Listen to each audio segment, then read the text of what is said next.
Bonjour. Aujourd'hui, voyons comment analyser le paratexte d'un texte à commenter. Sachez qu'avant même de lire un texte, vous pouvez relever beaucoup d'éléments à son sujet. C'est ce que l'on appelle l'étude du paratexte. Par exemple, vous pouvez relever le nom de l'auteur, le titre de l'œuvre, le genre littéraire et l'époque. Comment faire?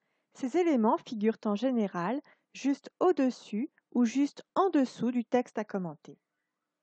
Concernant le titre de l'œuvre, certains éprouvent parfois des difficultés au moment de le relever. Il faut savoir qu'il existe un truc.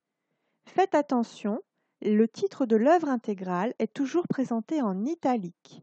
Par exemple, Les Fleurs du Mal sont un recueil de poèmes de Baudelaire. Il s'agit d'une œuvre intégrale qui sera donc en italique. Au contraire, Le Serpent qui danse est un poème de Baudelaire. Il sera donc entre guillemets. Au moment de rédiger, ne confondez pas titre de l'œuvre intégrale et titre d'un extrait. Quant au titre qui apparaît parfois sans guillemets ni italique juste au-dessus du texte à commenter, c'est souvent un titre complètement inventé par l'examinateur et vous n'avez pas à le relever.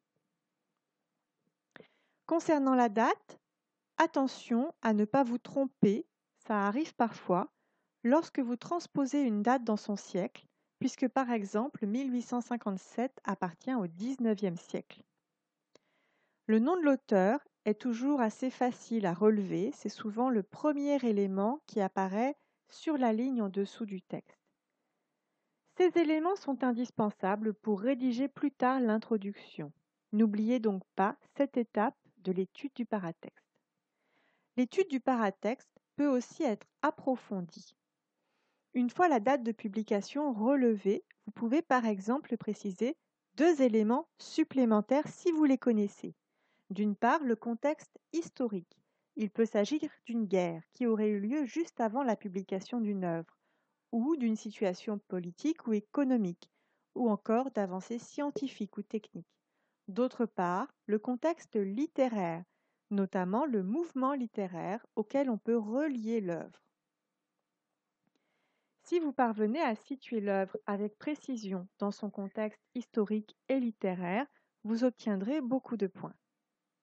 Pour vous y aider, nous avons conçu un tableau synthétique associant les périodes au programme du bac de français, les principaux mouvements littéraires, les principaux auteurs qui caractérisent ces derniers, ainsi que les procédés stylistiques et thèmes fréquemment associés à ces mouvements.